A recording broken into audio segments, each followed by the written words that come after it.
तो बच्चे आज की वीडियो में हम एक नया मेथड पढ़ रहे हैं गॉस सीडल। तो कल हमने पढ़ा था गॉस जैकोबी। और बच्चे इस चैप्टर में गॉस जॉर्डन भी आएगा, गॉस एलिमिनेशन भी आएगा। तो आप नामों को लेकर कंफ्यूज मत होना। मैं आपको एक छोटा सा ट्रिक बताता हूँ जिसमें आपको जैकोबी और सीडल के अंदर याद रह जाएगा। बच्चे कल हमने किया था गॉस जैकोबी, और गॉस जैकोबी की स्पेलिंग में आ रहा था आई। और गॉस सीडल की बात करें तो उसमें भी आ रहा है आई। आई आई भाई भाई, ऐसे याद रख लो कि गोस जैकोबी और गोस सीडल एक जैसी सिमिट्री के क्वेश्चंस हैं। तो अपने को फिर गोस जॉर्डन जब करेंगे तब याद रखने की दिक्कत नहीं पड़ेगी कि जॉर्डन में वो वाला काम करना है या जैकोबी में। तो याद रख लो गोस जैकोबी और गोस सीडल दोनों में आई आई, दोनों भाई भाई। तो दोनों में जैसे कल गोस जैकोबी किया था वैसा ही लगभग गोस सीडल है, बस थोड़ा सा चेंज है।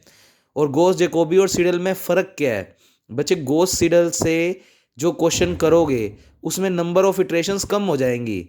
जैसे कल अपनों ने गोस जैकोबी से जो क्वेश्चन सोल्व किया था, अगर मान लो उसमें 10 इटरेशन लग रही है तो गोस सीडल से करने पर वो 10 इटरेशनें 7 या 8 में कन्वर्ट हो जाएंगी, मतलब वो क्वेश्चन जल्दी हो जाएगा। तो गोस सीडल ने एक अच्छी ट्रिक दी जिससे गोस जैकोबी से भी कंपैरेटिवली जल्दी हो जाता है क्वेश्चन गोस सीडल में। तो अगर पेपर में पूछ ले कि डिफरेंस क्या है गोस जैकोबी और सीडल में, तो गोस सीडल में नंबर ऑफ इटरेशंस कम हो जाती है, इसलिए हम गोस सीडल मेथड को पढ़ रहे हैं।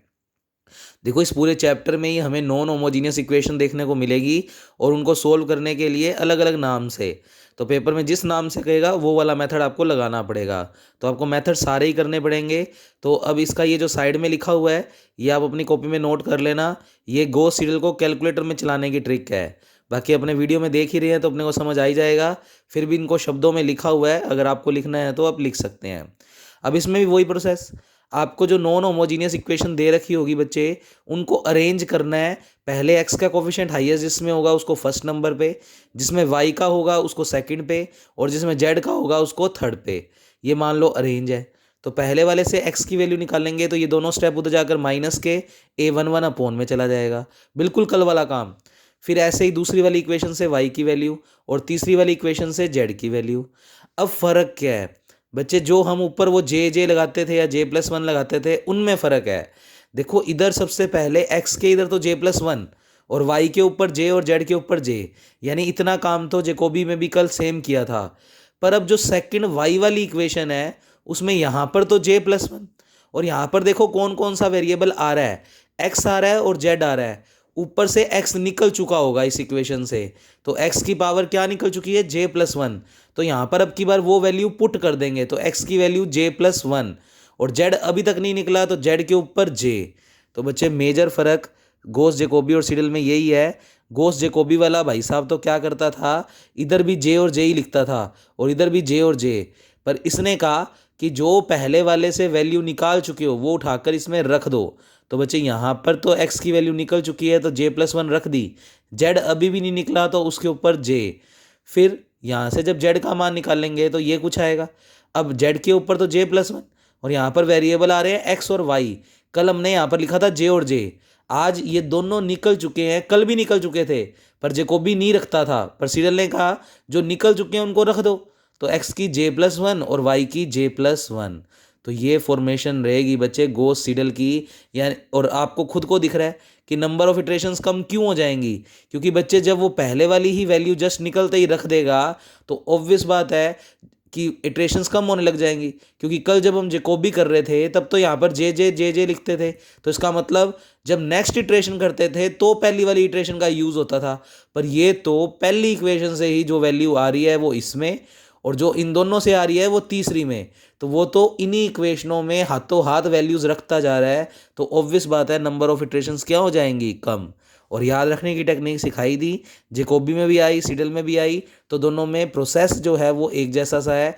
और इसकी इनिशियल कंडीशन बच्चे, इसमें इनिशियल कंडीशन में स्टार्टिंग में हम जैकोबी में x0 को भी जीरो लेते थे, पर सीडल के अंदर हम सिर्फ y0 और z0 को क्या लेंगे? जीरो, बस x को नहीं लेंगे।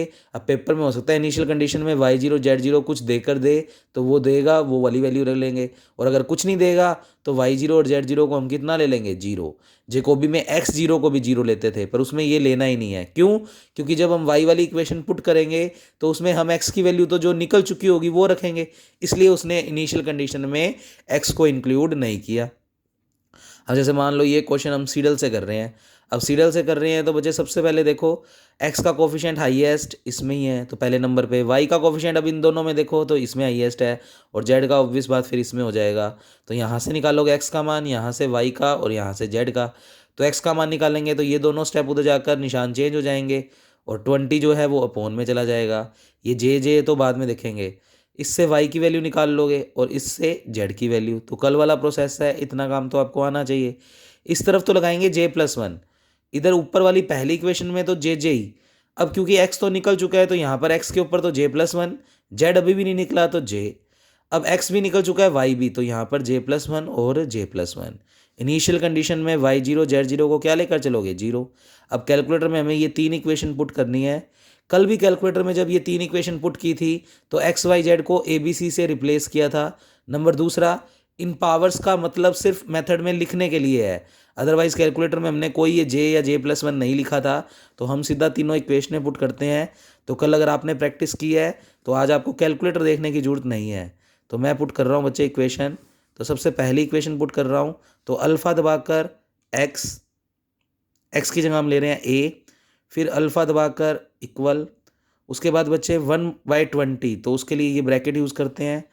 1 डिवाइड में क्या लिखना है बच्चे, 20। पहले कैलकुलेटर चेक कर लेना इनिशियल कंडीशन में है या नहीं, यानी आर फिक्स और मैथ वो होना ही चाहिए। फिर इस रिप्ले को आगे से दबाओगे तो ये बटन प्रेस कर दोगे। अब बच्चे उसमें लिखना है हमें 17, तो 17। फिर लिखना है बच्चे, ब्रैकेट लगा ही नहीं तो ब्रैकेट लगाना भूल गए तो कोई बात नहीं, इससे बैक जाएंगे हम और ब्रैकेट यहाँ पर लगा देंगे और फिर आगे चले जाएंगे। 17 के बाद बच्चे क्या लिखना है, माइनस का बी, क्योंकि वाई की जगह हम बी ले रहे हैं तो माइनस का बी, और फिर प्लस का 2c, तो प्लस का 2 दबाकर अल्फ़ा दबाकर सी। अल्फ़ा इसलिए दबा रहे हैं क्योंकि ए बी सी रेड अक्षरों से है। फिर ब्रैकेट बंद करना है, हमने ब्रैकेट बंद कर दिया। अब बच्चे यहाँ पर इक्वेशन पुट करते ही तुम्हें क्या दबाना है, कैल्सी। कैल्सी दबाते ही तुमसे बी और सी मतलब ये और ये वाली चीज़ मांगेगा। तो बच्चे फर्स्ट इटरेशन जब आप हेडिंग लगाओगे तो जे को क्या पुट करना है, इसमें भी 0, उधर भी 0 से स्टार्ट किया था। जे को 0 रखेंगे तो y0 और z0। इनिशियल कंडीशन में उसका मान कितना है, 0 0 रख के भी दिखाया हुआ है। तो फिलहाल आप b को भी 0 और c को भी 0, c मांग रहा है, c को भी 0 रख दो इक्वल। ये आ गया x, इसको पॉइंटों में बदलने के लिए SD बटन। तो बच्चे 0.8500, 0.8500। अब ये दूसरी वाली इक्वेशन पुट करोगे तो दूसरी वाली इक्वेशन है बच्चे b। तो बच्चे यहाँ पर करके दिखा देता हूँ आपको मैं, सीधा बिना कोई चीज़ प्रेस किए अल्फ़ा दबाकर डायरेक्ट b दबा दोगे। फिर इक्वल का साइन लगाना है, हमने इक्वल का साइन लगा दिया। फिर b के बाद इक्वल के बाद 1/20, तो ब्रैकेट लगाएंगे ये वाला, ऊपर लिखेंगे 1, नीचे लिखेंगे 20। पूरी बुक में जब भी फ्रैक्शन पुट करना होगा आप इस बटन का इस्तेमाल करोगे। फिर रिप्ले से आगे फिर ब्रैकेट लगाएंगे। याद रख लेते हैं, माइनस का 18 माइनस का 3a और प्लस का c। माइनस का 18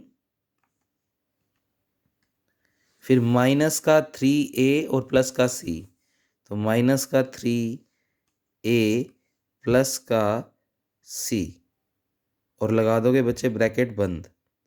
और इतना करते ही आप दबाओगे कैल्सी। कैल्सी दबाते ही तुमसे a और c मांगेगा। अब बच्चे a और c, अब इसमें ध्यान देने वाली बात है कि हमें जब इस वाली इटरेशन में j को 0 रखेंगे, क्योंकि फर्स्ट इटरेशन में j को क्या रखना है, 0 तीनों इक्वेशनों में, तो j को 0 जब इसमें रखेंगे तो ये बनेगा x की 1, और x की 1 हम निकाल चुके हैं बच्चे 0.8500। तो आज x की 1 यानी a में भरेंगे 0.8500। कल इनिशियल कंडीशन में x0 0 ही था तो हम 0 ही रख रहे थे। अब पॉइंट नहीं लगा तो आपको पॉइंट लगाना पड़ेगा, वैल्यू अगर गलत डालोगे तो गलत ही हो जाएगी बच्चे। पॉइंट ये रहा, तो 0.8500 ये रखते ही क्या दबा दोगे, इक्वल। सी मांग रहा है, सी देखो ध्यान से, जब तुम जे को 0 रखोगे तो जेड 0 बनेगा, और जेड 0 की वैल्यू अभी भी कितनी है, 0, तो तुम इसमें 0 रख के इक्वल दबाओगे तो 0 इक्वल, क्योंकि इनिशियल कंडीशन में हम जेड 0 को क्या लेकर चले, 0। माइनस का 400 11/400 ये आ गया माइनस का 1.0275। आपको थोड़ा सा शो करवा दूं तो माइनस का 1.0275 ये हो गया बच्चे y का मान। अब याद रखना y1 निकला है ये और x1 निकला है ये। तो जब आप इस तीसरी इक्वेशन को पुट करोगे और j को 0 रखोगे तो x1 y1, तो ये जो x1 और ये जो y1 निकाला है यही पुट होगा। तो हम थर्ड नंबर इक्वेशन पुट कर देते हैं। इसको देख के पुट कर देते हैं, क्योंकि जे तो हम वैसे नहीं रखते, तो ज़्यादा बेटर समझ आ जाएगा। जे की जगह क्या रख रहे हैं, सी, तो अल्फ़ा दबाकर सी, फिर इक्वल दबाना है तो अल्फ़ा दबाकर इक्वल, फिर लिखना है 1/20। फ्रैक्शन पुट करने के लिए हमेशा ये वाला साइन, ऊपर लिखोगे 1 और बच्चे नीचे लिखोगे 20। आगे की तरफ जाने के लिए ये यहाँ से प्रेस करो, फिर ब्रैकेट दबाओ, फिर लिखना है 25 माइनस 2a, तो 25 माइनस एक्स की जगह हम 2 ले रहे हैं, a ले रहे हैं, तो अल्फ़ा दबाकर a, और बचे प्लस का 3c, तो प्लस का 3 अल्फ़ा दबाकर c, और ब्रैकेट कर दो बंद। ये करते ही कैल्सी दबाना है, सॉरी गलत रख दिया, सी नहीं आएगा बच्चे, वाई का मतलब बी है, तो आप यहाँ पर बी रख दो, तो डिलीट बटन दबाओ यहाँ पे और अल्फ़ा दबाकर बी लिख दो। कर्सर को बाहर निकाल लेते हैं, यहाँ पर प्रेस करोगे कैल्सी, तो तुमसे देखो ए और बी मांगेगा, तो कैल्सी दबाते ही ए और बी, क्योंकि तुमने जे बराबर 0 रखा था थर्ड इक्वेशन जेड में, तो x1 और y1 बना था, तो x1 का मान है 0.8500। ये नीचे भी जो शो होता है वो वैल्यू होती है, पर पहली इटरेशन में वैल्यू रखा करो, कई बार कैलकुलेटर रीड नहीं करता। इक्वल बी मांग रहा है, बी का मतलब वो मांग रहा है y1, देखो y1 की वैल्यू पुट हो रखी है, पर हम फिर भी लिखेंगे, पहली इटरेशन में हमेशा लिखेंगे -1.0275। ये हो गया बच्चे हमारा फर्स्ट इटरेशन कंप्लीट, और हमें मिल गया x1, y1 और z1, तो 1.0109। अब कुछ नहीं करना, देखो सेकंड इटरेशन प्रोसेस पहले दिखाता हूं तुम्हें हो क्या रहा है। सेकंड इटरेशन j बराबर 1 तुम इन तीनों इक्वेशनों में रखोगे, तो बच्चे ये बन जाएगा x2, ये बनेगा y1, ये बनेगा z1, तो देखो बना हुआ है y1 z1 तुमने निकाल रखे हैं, एज इट इज उठाकर रख दोगे, ये आ गया x2 का मान। फिर j बराबर 1 जब तुम दूसरी इक्वेशन में रखोगे, तो y2 बराबर x2 z1, तो बच्चे x2 तो जो अभी अभी निकाला है वो, और z1 जो ऊपर निकला हुआ था वो वाला, वो रखकर y2 आ जाएगा। ऐसे ही j बराबर 1 जब तुम z वाली इक्वेशन में रखोगे, तो बनेंगे x2 और y2 जो दोनों निकल चुके हैं वो हाथों हाथ रख दिए। जेकोबी में क्या होता था, ये वाली इटरेशन करते थे तो ये वाला डाटा पुट होता था, जबकि इसमें कर रहे हैं तो इसके अंदर y1 z1 जस्ट जो ये है पहले ये रख दिए, अगली इटरेशन आते ही उसमें से जो x2 निकल ही चुका है वो हाथों हाथ रख दिया, और फिर z1। उसमें पूरे इस प्रोसेस में ये वाला पूरा प्रोसेस ही रखा जाता था, पर इसके अंदर जो वैल्यू निकलती जा रही है वो हाथों हाथ रखते जा रहे हैं, तो बच्चे इस तरीके से ये सेकंड इटरेशन आ जाएगी। फिर थर्ड इटरेशन में z बराबर 2 रखोगे उन्हीं तीनों इक्वेशनों में, तो x3 y3 z3 आ जाएगा। इसी तरीके से क्रम में करते जाओगे। तो पहले तो आप क्वेश्चन नोट कर लो अच्छे से, और होमवर्क में ये भी तभी खत्म होएगा जब लगातार 2 इटरेशन सेम आ जाएंगी। तो बच्चे ये अगला क्वेश्चन आपका होमवर्क है, तो इसकी वीडियो में मैं आपको साथ के साथ दिखा रहा हूँ, आप इसको अच्छे से नोट कर लेना, प्रैक्टिस कर लेना, जितनी प्रैक्टिस करोगे उतना बेनिफिट है। तो यहाँ तक बच्चे कंप्लीट हो गया अपना ये क्वेश्चन। तो ये है अपने सीडल के क्वेश्चन। अब कैलकुलेटर में कैसे वर्क करना है इस कैलकुलेटर के साथ, तो बच्चे तीनों इक्वेशनें पुट कर दी, पहली इटरेशन मैंने आपको साथ साथ चलवाई है। अब देखो मज़े की बात इसके अंदर, अब हमें कितना का करना है काम, देखो ध्यान से। पहली इटरेशन हम निकाल चुके हैं, यहाँ तक के मान मिल चुके हैं, अब हमें ज़्यादा मेहनत नहीं करनी। अब देखो सेकंड इटरेशन में हमें सबसे पहले x निकालना है, मतलब a निकालना है, तो आप इस रिप्ले वाले बटन को ऊपर से तब तक दबाओ जब तक a वाली इक्वेशन ना आ जाए। ये a वाली इक्वेशन आ गई, यहाँ पर आते ही कैल्सी दबा देना। अब कैल्सी दबाते ही b मांग रहा है, देखो b कौन सा रखना है, सेकंड इटरेशन कर रहे हो तो b का मतलब आपको ये 1.0275 यानी ये वाला मान रखना है। ऑलरेडी ब्लिंक हो रहा है तो आपको सिर्फ इक्वल दबाना है नीचे से बस, यानी b की वैल्यू ये वाली पुट हो गई। पहली इटरेशन में तो रखेंगे और दूसरी इटरेशन में सिर्फ इक्वल, यानी सीडल में तो बहुत ही ईजी है। पहले में बस जैसे जैसे कर रहे थे काम वो रखा, फिर सेकंड के लिए पहले a वाली इक्वेशन पे गए, कैल्सी दबाया, b मांग रहा है, b की वैल्यू ऑलरेडी स्टोर है इक्वल।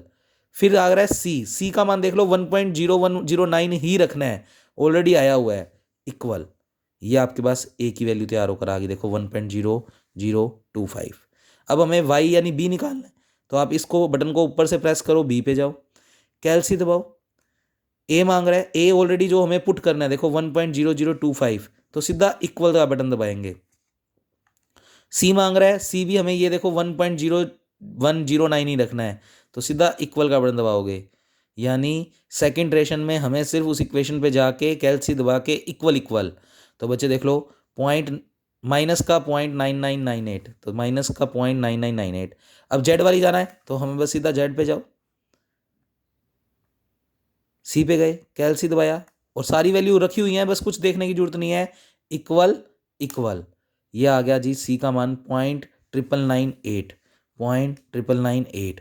फिर हम थर्ड इटरेशन के लिए ए बी सी निकालना चाहते हैं, तो पहले अल्फा दबा दो, ओ सॉरी रिप्ले वाले बटन को ऊपर से दबा दो, ए कैलसी प्रेस कर दो, बस कुछ नहीं, इक्वल इक्वल, ये 1 आ गया, देख लो चेक कर लो 1। फिर बी वाली पे जाना है तो रिप्ले को ऊपर से दबाओ, बी वाली इक्वेशन पे जाओ, जैसे ही बी वाली इक्वेशन पे जाओगे वहाँ पर दबा दोगे कैलसी, जो मांग रहा है ए और सी बस इक्वल इक्वल, जेकोबी में पुट करनी पड़ती है, इसमें नहीं करनी पड़ती, माइनस का 1। ऐसे जेड यानी सी निकालना है तो फिर से सी पे गए, कैलसी दबाया, ए और सी मांग रहा है, बस इक्वल इक्वल, सारी वैल्यू स्टोर है, तो यही कुछ आ गया, इसको पॉइंट में बदलने के लिए 1, ये देखो 1 आ गया। फिर फोर्थ इटरेशन, क्योंकि जब तक पूरा ये सेट अगले वाले में पूरा ये सेट एग्जैक्टली इक्वल ना आ जाए तब तक खत्म नहीं होगा। और चौथी इटरेशन में तुम देख पा रहे हो वैल्यू यही आ रही है, तो हम निकाल के देख लेते हैं। तो याद रखना 1 -1 और 1 आनी चाहिए, तो हम देख लेते हैं। तो बच्चे तुम रिप्ले वाले बटन को ऊपर से दबाओगे तो थोड़ा सा देखो बच्चे कैलकुलेटर वाली बुक कर रहे हैं तो हल्का बहुत विजिबिलिटी का जो है वो थोड़ा सा फ़र्क रहेगा, पर आवाज़ देख पा रहे हो, समझ पा रहे हो, तो मैं थोड़ा सा कोशिश करता हूँ आपको दिखाने की। वैल्यू याद रखना 1 -1 और वो आनी चाहिए। तो आप सबसे पहले दबाओगे ए वाली इक्वेशन पे जाओगे, कैलसी दबाओगे और दबाओगे नीचे से इक्वल इक्वल, तो देखो 1 नहीं आ गया, इसका मतलब एग्जैक्टली एक्स वाला तो सेम आ गया, तीनों सेम आने चाहिए। तो बी पे देते हैं, फिर कैलसी दबाते हैं, इक्वल इक्वल, तो -1 आ गया। फिर सी पे जाते हैं, कैलसी दबाते हैं, इक्वल इक्वल और 1 आना चाहिए, 1 आ रहा है, इसका मतलब लगातार की 2 इटरेशन सेम आ गई, तो यही हमारी एक्स वाई जेड की क्या हो गई वैल्यू। लास्ट में लिख दिया करो, सो सोल्यूशन इज एक्स की वैल्यू 1, वाई की वैल्यू -1 और जेड की वैल्यू 1। और बच्चे तुम्हें कल चेक करने का तरीका बताया था, मोड में जाकर इक्वेशन में जाकर, तो वो प्रोसेस लगाकर आपको आंसर पहले से ही पता होगा। तो ये था बच्चे गॉस सीडल मेथड। तो कैलकुलेटर में मेन इस यूनिट के अंदर यही 2 मेथड करने वाले थे। आगे जैसे मल्टीप्लिकेशन भी सिखाऊंगा क्योंकि मेरे को आगे वाली यूनिट्स के लिए चाहिए। और अब अपने आज की क्लास में तीसरा मेथड भी पढ़ रहे हैं जिसमें कैलकुलेटर का कोई यूज़ नहीं है, पेपर में आना भी नहीं है बच्चे, गॉस जैकोबियन सीडल तो आएगा, तो ये तो रट ही लो। ये अपने आप पहला क्वेश्चन समझ लो, सेक्शन ए के अंदर एक क्वेश्चन, सेक्शन सी के अंदर एक क्वेश्चन अटैम्प्ट होएगा ही होगा। अब देखें डायरेक्ट मेथड, ये छोटी छोटी क्लासों के मेथड है, मैंने क्रॉस इसलिए लगाया हुआ है क्योंकि इनके पेपर में आने के चांसेस ना के बराबर हैं, पर हमें वैसे नॉलेज के लिए पता होना चाहिए। अब डायरेक्ट मेथड का मतलब क्या है, सिंपली इन इक्वेशंस को सोल्व करना है। अब देखो आंसर तो हमें पहले से ही पता होगा, हम मोड में जाके इक्वेशन में जाके जो कल मैंने जेकोबी में सिखाया था आंसर चेक करना, तो आंसर तो हमें पहले से पता है, पर इनको करके कैसे दिखाएंगे। तो बच्चे डायरेक्ट मेथड का मतलब होता है पहले तुम इन 2 इक्वेशनों में से किसी एक वेरिएबल को खत्म कर लो, फिर इन दोनों में से भी उसी वेरिएबल को खत्म कर दो। जैसे मान लो इसमें जेड को खत्म कर रहे हो तो इसमें भी जेड को खत्म कर दो, एक्स और वाई में 2 इक्वेशन आ जाएगी, 2 इक्वेशन 2 वेरिएबल हमें सोल्व करने आते हैं, उनको सोल्व करके एक्स वाई का मान निकाल लेंगे और वो किसी में भी रख देंगे तो जेड का मान आ जाएगा। तो देखो इक्वेशन 1 और 2 से उसने 1 को 2 से मल्टीप्लाई कर दिया और 2 में से घटा दिया, तो एक्स वेरिएबल खत्म हो गया, तो वाई और जेड में एक इक्वेशन आ गई। तो अब इसमें से या इसमें और इसमें से एक्स को ही खत्म करेंगे, तो उसने इक्वेशन 2 को 2 से मल्टीप्लाई कर दिया और इसमें से घटा दिया, तो एक्स से एक्स फिर खत्म हो जाएगा, वाई और जेड में देखो दूसरी इक्वेशन आ गई। तो ये स्टेप तो नकली से हैं, ये पेपर में भी नहीं आते। और फिर वाई जेड में देखो एक इक्वेशन तो ये आ गई और एक इक्वेशन अभी अभी हमने नीचे निकाली है, दोनों को बुला लिया और 2 इक्वेशन 2 वेरिएबल सोल्व करना आता ही है, तो हमने इक्वेशन ए को 3 से मल्टीप्लाई करके बी में से घटा दिया, तो अपने पास एग्जैक्टली वाई की वैल्यू आ गई। वाई की वैल्यू उठा के रखोगे तो जेड की आ जाएगी, और एक्स और जेड की वैल्यू किसी भी इक्वेशन में रख देना क्वेश्चन की, तो उससे एक्स की वैल्यू। तो पेपर में इन क्वेश्चंस के आने के चांस ना के बराबर हैं, पर क्योंकि सिलेबस में है तो इसलिए हम सिर्फ मेथड्स करते जा रहे हैं। अगला है मैट्रिक्स इन्वर्जन मेथड, ये भी तुमने पढ़ा हुआ है बच्चे। इस इक्वेशन का सॉल्यूशन हमें पहले से ही पता है। अब इसमें से ए बी और एक्स क्या होता है वो देख लो बच्चे। इसको मैट्रिक्स फॉर्म में क्या लिख सकते हो, ए एक्स बराबर बी। ए मैट्रिक्स का मतलब कोफिशिएंट्स की मैट्रिक्स, तो ए मैट्रिक्स हो गई, एक्स का कोफिशिएंट 1, वाई का 2, जेड का 1, तो 1 2 1। बी सेकंड रो आ गई 2 3 4 और थर्ड आ गया 4 3 2 लिखा हुआ है। एक्स मैट्रिक्स का मतलब होता है अननोन वेरिएबल, कौन कौन है, एक्स वाई जेड, जिनकी वैल्यू निकालनी है। और बी का मतलब राइट हैंड साइड, तो 8, 20, 16। तो सबसे पहले आप इसको मैट्रिक्स फॉर्म में लिखोगे ए एक्स बराबर बी, जहाँ पर ए एक्स और बी को शो करोगे। अब मैट्रिक्स इन्वर्जन का मतलब इन्वर्स प्रोसेस, तो एक्स की वैल्यू यानी इनकी मान निकालना है, तो ए को उधर लेकर जाएंगे तो किस में कन्वर्ट, ए इनवर्स, या कह दो दोनों तरफ ए इनवर्स से क्या किया है, मल्टीप्लाई। तो ए इनवर्स इंटू ए तो 1 हो गया, और यहाँ पर ए इनवर्स बी बन गया। तो एक्स की वैल्यू क्या आ गई, ए इनवर्स बी। तो ये सिंपल मैथ्स है, ये चीज़ें आपने छोटी क्लासों में पढ़ी हुई हैं। तो ए एक्स बराबर बी, तो एक्स की वैल्यू आ गई ए इनवर्स बी। तो यहाँ से ए इनवर्स निकालना है। अब ए इनवर्स का फॉर्मूला होता है एडजॉइंट ए अपॉन डिटर्मिनेंट ए। अब बच्चे एमएससी मैथ्स में कर रहे हो तो तुम्हें एडजॉइंट तो निकालना आना चाहिए। तो एडजॉइंट ए को बोलते हैं को फैक्टर्स की मैट्रिक्स का ट्रांसपोज, तो वो तुम निकालना खुद सीखोगे। डिटर्मिनेंट ए तुम्हें आना ही चाहिए 3 into 3 का, तो ए इनवर्स का मान ये कुछ आ जाएगा आफ्टर सोल्व। फिर एक्स बराबर क्या चल रहा था, A inverse B. A inverse हमने निकाल ही लिया, उसको उठाकर रख देंगे। और बी की वैल्यू हमारे पास थी बच्चे, जो राइट हैंड साइड थी। फिर इसका इससे, इसका इससे, इसका इससे करेंगे तो एक्स वाई और क्या आ जाएगा, जेड, क्योंकि एक्स का मतलब है एक्स वाई और जेड। ये निकल गया बच्चे। अब कैलकुलेटर हमें इन्वर्स निकाल कर दिखाएगा, मल्टीप्लाई भी करना सिखाएगा। तो ये देखो, ये सारा मैंने शब्दों में लिखवा रखा है कि कैसे कैसे बटन दबाने पर आप दो मैट्रिक्स का मल्टीप्लाई कर सकते हैं और कैसे आप इन्वर्स निकाल सकते हैं। तो मैं इन्वर्स निकालना सिखा रहा हूँ, क्योंकि कैलकुलेटर में इन्वर्स निकालना भी हमें आना चाहिए। भाई ये फॉर्मूला तो लिख देंगे और सीधा इन्वर्स हम वो लिख देंगे जो कैलकुलेटर निकाल के देगा, तो टाइम बच जाएगा। तो देखो इन्वर्स निकालने का क्या प्रोसेस है। तो ये जैसे जैसे कहता है वैसे वैसे, तो पहले तो कैलकुलेटर को बिल्कुल साफ़ करना है, तो हमें मोड दबाकर 1 दबाना है, सब कुछ क्लियर हो जाएगा। अब सबसे पहले वो कहता है अगर मैट्रिक्स, किसी मैट्रिक्स का इन्वर्स निकालना है तो आप सबसे पहले मोड प्रेस करो। तो पहले मैं आपके लिए होल्ड कर देता हूँ, आप ये पूरा पेज नोट कर लेना, इन्वर्स निकालने का तरीका, और वो भी मैंने वीडियो में दिखाया है, तो वो दो मैट्रिक्स का मल्टीप्लिकेशन भी नोट कर लेना। अब इस इन्वर्जन मेथड में उसको कैसे यूज़ कर रहे हैं वो देख रहे हैं। तो या तो ए इन्वर्स आप एडजॉइंट ए अपॉन डिटर्मिनेंट ए से निकाल लो, और या फिर डायरेक्ट निकाल दो। तो डायरेक्ट देखो कैसे निकलता है। सबसे पहले मोड दबाना है, तो हमने मोड दबाया। फिर वो क्या कह रहा है, मैट्रिक्स। तो मैट्रिक्स देखो 6 नंबर पे है, तो 6 नंबर दबा देंगे हम। फिर 6 नंबर दबाने के बाद आपको मैट ए सेलेक्ट करना है, तो मैट ए का मतलब मैट्रिक्स ए, तो 1 नंबर पे मैट्रिक्स ए सेलेक्ट करनी है। फिर put the value of A matrix. अब पहले हमें देखना है कि उसके कितने ऑर्डर की मैट्रिक्स है। तो ए इनवर्स अगर 3 into 3 का है, तो ऑब्वियस बात है ए मैट्रिक्स भी कितने ऑर्डर की है, 3 into 3। तो इसका मतलब हमें 3 into 3 को सिलेक्ट करना है, तो 1 पे है 3 into 3, 1 दबा देंगे। एक मैट्रिक्स बनी आ गई 3 into 3 की। तो वो क्या कह रहा है, put the value of A matrix की सारी वैल्यू रख दो। तो हम ए मैट्रिक्स निकाल लेते हैं जो क्वेश्चन में थी। तो बच्चे ए मैट्रिक्स तुम्हारे सामने है 1 2 1। तो बच्चे सबसे पहले 1, फिर इक्वल, फिर 2। देखो यहाँ पर कर्सर आ रहा है, मतलब यहाँ वाली वैल्यू, तो 2 इक्वल, फिर 1 इक्वल। 1 to 1 होने के बाद देखो क्या है, 2 3 4। तो 2 3 4, 2 इक्वल, 3 इक्वल, 4 इक्वल। फिर बच्चे वो क्या कह रहा है, 4 3 2। तो बच्चे 4 3 2, तो 4 इक्वल, 3 इक्वल और 2 इक्वल। तो बच्चे ये हमने सारी वैल्यू डाल दी। इतना करने के बाद लास्ट वैल्यू के बाद भी इक्वल दबाना था, वो दबा देना आप। तो बच्चे पुट द वैल्यू ऑफ ए, उसके बाद देन ए सी बटन इसलिए दबाते हैं जिससे ये जो मैट्रिक्स है वो स्टोर हो जाए। अब देखो ये 2 के बाद अगर आप इक्वल नहीं दबाओगे तो इसमें 0 रीड करेगा वो। तो हर वैल्यू के बाद इक्वल दबाना है, ये बात याद रखनी है। ये मैट्रिक्स पुट होने के बाद वो कहता देन ए सी दबाते ही ये मैट्रिक्स स्टोर हो गई इस कैलकुलेटर के अंदर। फिर वो कहता है शिफ्ट 4। अब रीज़न समझते हैं शिफ्ट 4 क्यों दबा रहे हैं। ए सी का मतलब तो मैट्रिक्स स्टोर हो गई।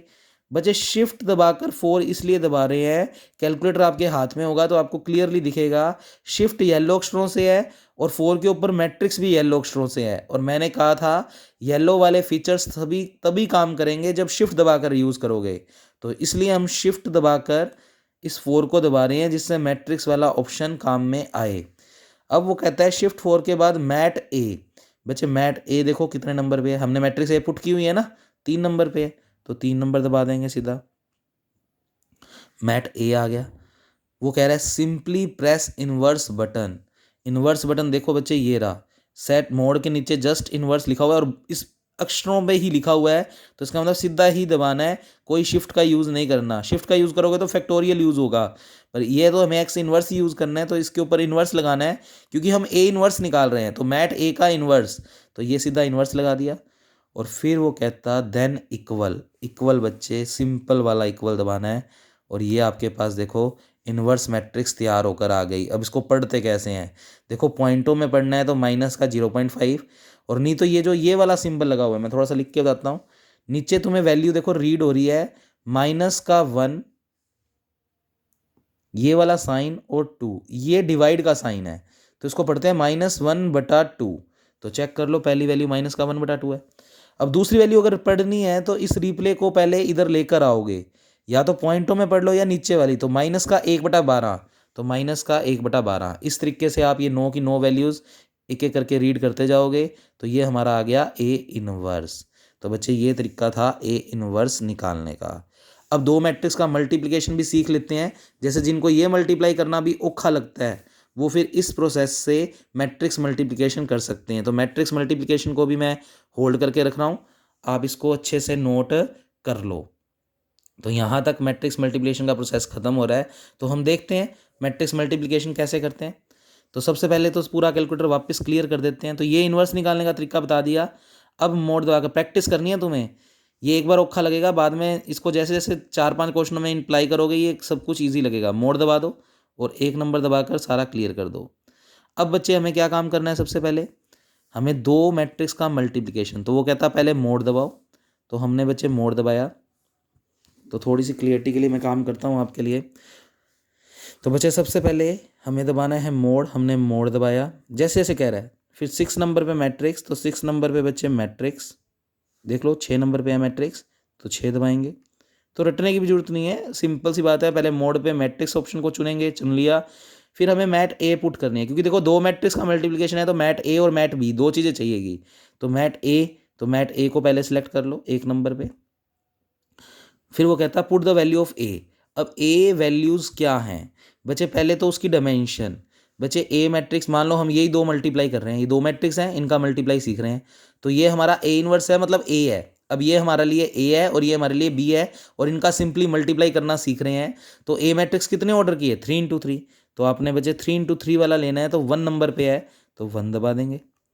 मैट्रिक्स बनी आ गई, ये पूरी वैल्यू स्टोर कर देते हैं। तो -1/2, तो -1/2 इक्वल, फिर रखना है -1/12, तो -1/12।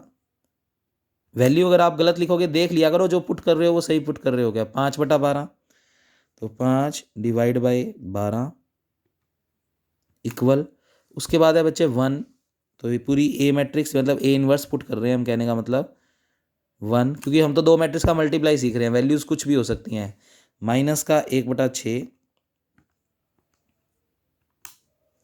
फिर है 1/6, तो 1/6,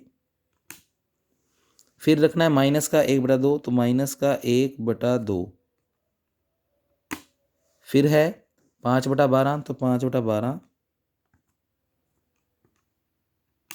और फिर है बच्चे -1/12, तो -1/12, और इसके बाद भी इक्वल, तब जाकर ये वैल्यू पड़ेगा।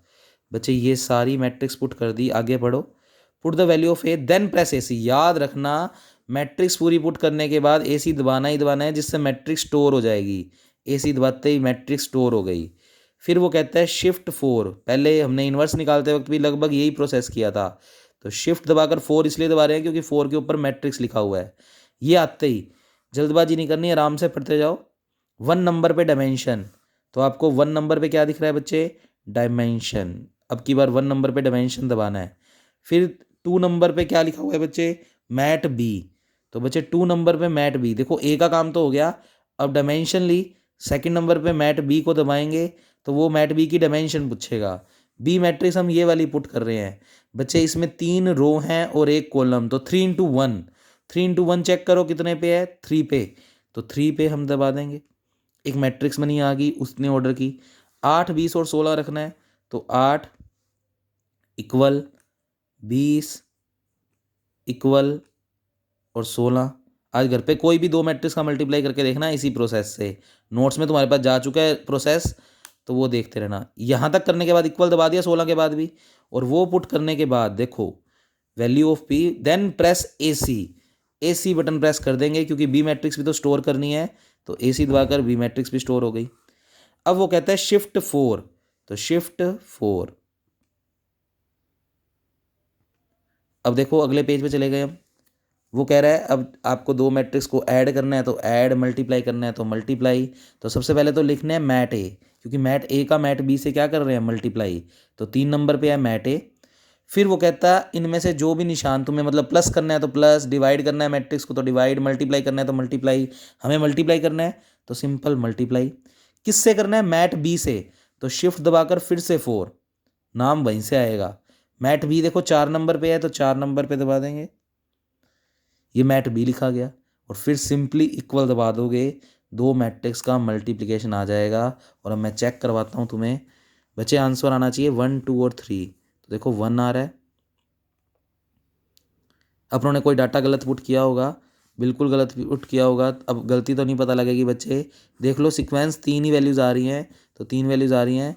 1 तो सही आ रहा है, उसके बाद ये थोड़ा सा गलत आ रहा है, कोई डाटा या तो स्टोर नहीं करना भूल गए होंगे, तो ये दो मैट्रिक्स का मल्टीप्लिकेशन है बच्चे, और 3 आ रहा है।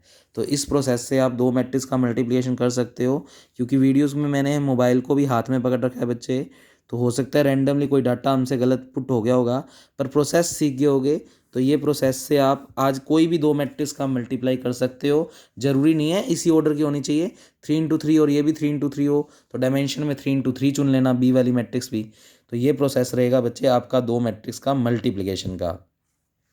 अब क्रैमर रूल भी काफ़ी टाइम से पेपरों में नहीं आ रहा, पर मैं इसको भी थोड़ा सा सिखा देता हूँ। तो ये छोटे छोटे मेथड्स हैं जो पेपर में अब आने के चांसेस नहीं रखते। गॉस जैकोडल और सीडल इंपॉर्टेंट है, तो वो ढंग से कर लेना। अब क्रैमर रूल देख लो बच्चे, वही हमें नॉन होमोजीनियस इक्वेशन दी हुई है, इसका आंसर हम पहले से ही वो मोड में इक्वेशन में जाके चेक कर लेंगे, वो मैंने आपको लिखवाया हुआ है, वीडियो में बताया हुआ है। अब इसको करने के लिए बच्चे सबसे पहले डी बोल दो, या कुछ बुक्स डेल्टा बोलती हैं। तो डी या डेल्टा क्या चीज़ है बच्चे, ये वाली मैट्रिक्स। तो कोफिशिएंट्स की मैट्रिक्स यानी A11 A12 A13 A21 22 23 31 32 33। फिर D1 या डेल्टा 1 निकालेंगे। D1 या डेल्टा 1 का मतलब आप सिर्फ पहले कॉलम में चेंज कर दोगे, तो पहले कॉलम ये जो है यानी 1 2 और 4 की जगह ये RHS रख दोगे। तो क्या लिखा, RHS को नाम दे दिए B1 B2 B3। तो ये B1 B2 B3 यहाँ, बाकी दोनों सेम। ऐसे ही हम निकालेंगे D2। D2 का मतलब डेल्टा 2। डेल्टा 2 का मतलब इस वाले डेल्टा में चेंज हमेशा इस डेल्टा से करना है। तो D1 या डेल्टा 1 निकाला तो इस वाले की जगह हमने B1 B2 B3 रख दिया। अब D2 या डेल्टा 2 निकालेंगे तो इस वाले की जगह हम रख देंगे B1 B2 B3। और ऐसे D3 या डेल्टा 3 निकालेंगे तो इस वाले की जगह यानी जो डेल्टा निकाला हुआ है उसके अंदर इस तीसरे की जगह क्या रख देंगे, B1 B2 B3। तो ये निकल जाएंगे बच्चे D1 D2 D3। तो लिख दिए उसने जो मैंने बताया है। तो डेल्टा के अंदर चेंजेस करके ये निकाल लोगे। फिर एक्स की वैल्यू का फॉर्मूला होता है डेल्टा 1 अपॉन डेल्टा। तो डेल्टा 1 भी तुमने निकाल लिया, डेल्टा भी तुमने निकाल लिया, तो डेल्टा हमेशा नीचे डिवाइड में आता है, ठीक है। वाई डेल्टा 2 अपॉन डेल्टा और जेड डेल्टा 3 अपॉन डेल्टा, और उससे तुम्हारे पास एक्स वाई जेड की वैल्यूज़ डायरेक्ट आ जाएंगी। तो मैं थोड़ा सा दिखा देता हूँ। डेल्टा तो तुम्हें वही कोफिशिएंट्स की मैट्रिक्स यानी ए मैट्रिक्स जो हमने पिछले अभी भी क्वेश्चन में देखी है। डेल्टा 1 का मतलब इस वाले में इसको हटाकर RHS रख दो, बाकी दोनों सेम। डेल्टा 2 का मतलब इसमें ये वाली और ये वाली तो सेम, चेक करो, पर इसकी जगह आ जाएगा B1 B2 B3 यानी RHS आ जाएगी। डेल्टा 3 का मतलब ये दोनों तो सेम और इसकी जगह आ जाएगा RHS 8 20 और 16। 3 into 3 का डिटर्मिनेंट है, तुम्हें सोल्व करना आना चाहिए, वो सारा इसने सोल्व करके दिखाया हुआ है। तो डेल्टा 1 आ गया, डेल्टा 2 आ गया, डेल्टा 3 आ गया, और फिर इस तरीके से एक्स का फॉर्मूला डेल्टा 1 अपॉन डेल्टा। तो बच्चे डेल्टा 1 की वैल्यू तुमने निकाली है सोल्व कर 12, और डेल्टा की वैल्यू भी 12। तो 12 को 12 से डिवाइड करेंगे तो 1। फिर वाई है डेल्टा 2 अपॉन डेल्टा। डेल्टा 2 है 24, और बच्चे डेल्टा निकाला हुआ है 12, तो इसको डिवाइड करेंगे तो 2, ऐसे ही जेड आ जाएगा। ये कुछ मत देखो, सिंथेटिक ये सोर्स मेथड होता है, डिटर्मिनेंट को सोल्व करने का एक तरीका है, उसको हमें अब देखने की जरूरत नहीं है क्योंकि ये आता ही नहीं पेपर में बच्चे क्वेश्चंस। पर बस पता होने चाहिए कि बाई चांस आ जाएँ तो हमें ऐसे प्रोसेस पता होना चाहिए। तो ये है क्रेमर रूल। अब कल की क्लास में करेंगे बच्चे गॉस जॉर्डन, तो वो कल करवाऊँगा। तो बच्चे इतना काम आपको कैलकुलेटर में करके आना है और मुझे रिस्पॉन्स करो कि ये चीज़ें तुम्हें समझ में आ रही हैं या नहीं।